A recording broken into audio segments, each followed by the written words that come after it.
Okay, the next element of art that you are going to learn about today is value. So, element of art, value. Value is how light or dark something is.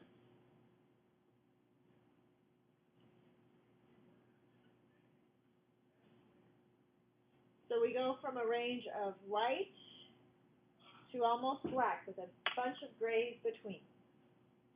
So we're going to create what are called tonal bars. Tonal bars are going to show going from white to dark. So tonal bars go from white to dark. Okay, so tonal bars, we need a rectangle.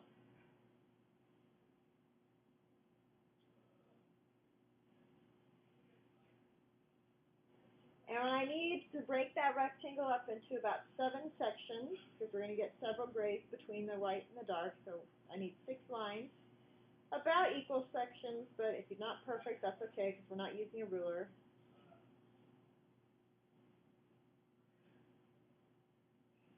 Six lines inside will make 7 sections. This is going to be white on the end, on the left end, and dark on the right end. So you always want to start by drawing that in pencil. You want to draw lightly, otherwise it will show through on your charcoal as an indenture if you press too heavy. You've got several different kinds of charcoal in your bag. You have what is called compressed, which is the block. You have vine, which is the skinny or round stuff. And you have your charcoal pencil, which is similar to the vine, but it's going to be a little bit different value. Okay.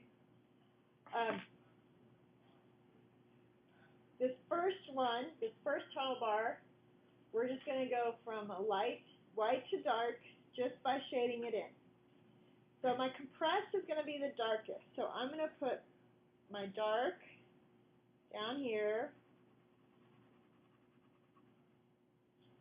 And when you get some dust built up, you don't want to blow it around because it could go in an area you don't want it to go.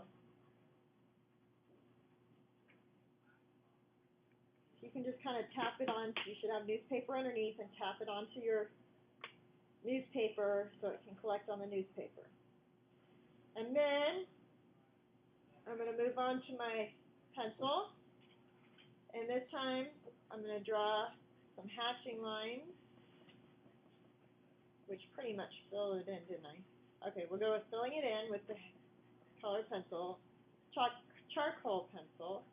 And you can see, I'm going to build up the layers a little bit, and you can see that it's not as dark as the compressed. Well, I guess you can't see on the camera, can you? So I can zoom in a little bit if you can see.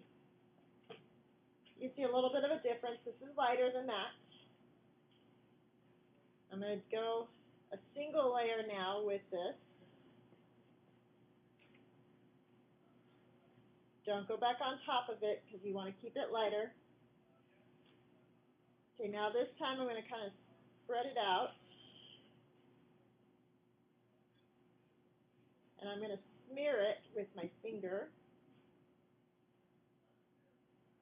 Go just a little more color on there. And smear it. I like to smear it with my fingers because the oils in my fingers help smear it. If you really don't like smearing with your finger, you can use a tissue. This, I'm going to take what's on my finger or what's on the tissue, and I'm just going to kind of lightly smear it there and into the other one a little bit.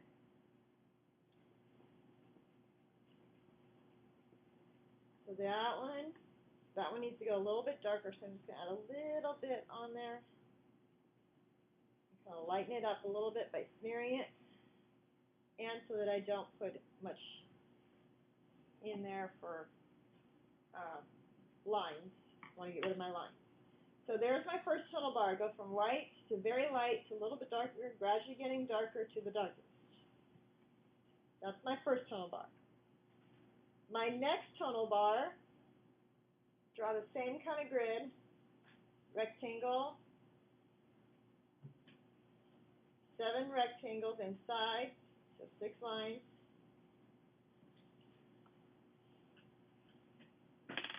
And this time I'm going to do hatching. I'm going to do the whole thing with my charcoal pencil. I'm going to leave this first one white. This one I'm just going to put a few lines in. This one I'm going to put a few more lines in.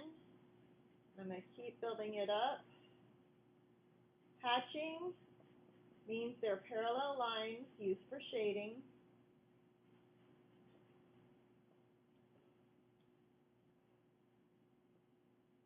And then cross hatching is what I'm going to have to do here to get it to go darker.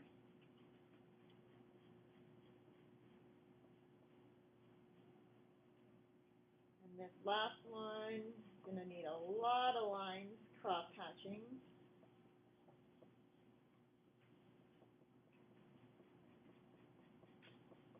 To make that value darker still. Basically like layering, since it's pretty much all colored in. So I have my 7 different values in there for hatching and cross hatching. So hatching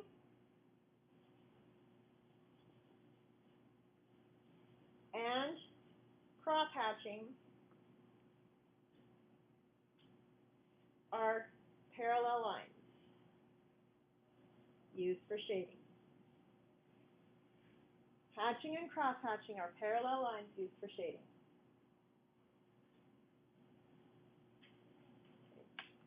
We're going to do one more tonal bar. So again with your pencil, draw lightly your rectangle,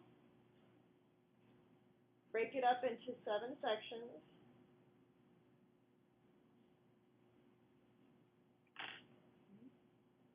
Using the compressed, I'm going to start by coloring in the whole thing. Now if you have a shorter piece of charcoal, compressed charcoal, you can actually lay it on its side and just fill it in. Do not fill in the very end, the white spot. I want you to leave that one empty.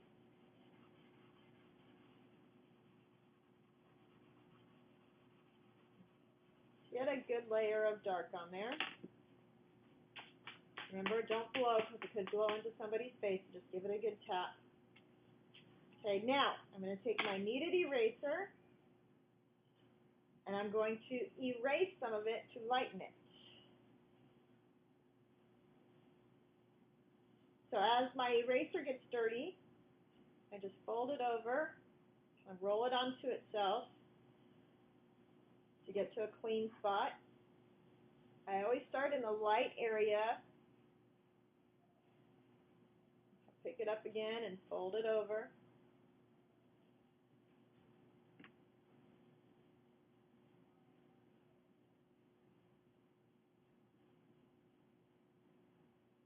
See how it's starting to take some of that charcoal off the top.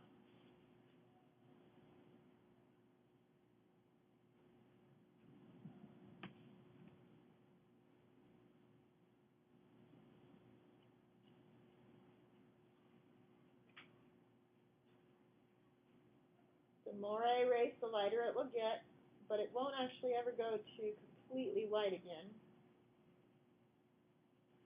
That's why I had you leave that white spot.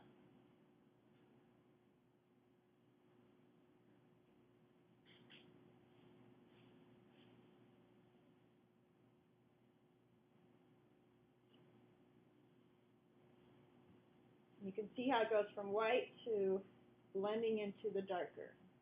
It kind of gradually makes its way through.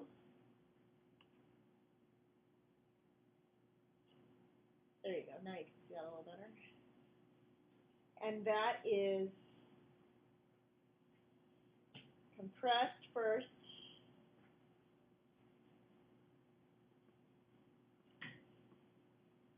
then erase.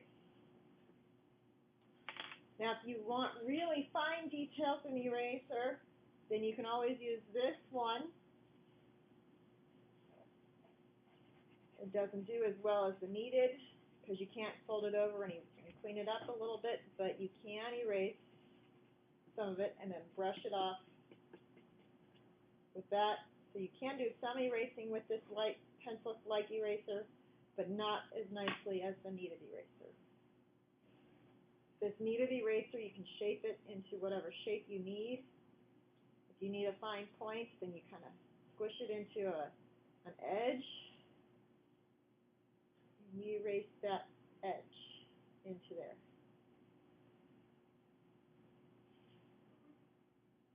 But charcoal's not going to get you a real fine light line. You can get darker lines with your vine charcoal, but you're not going to get that with your eraser.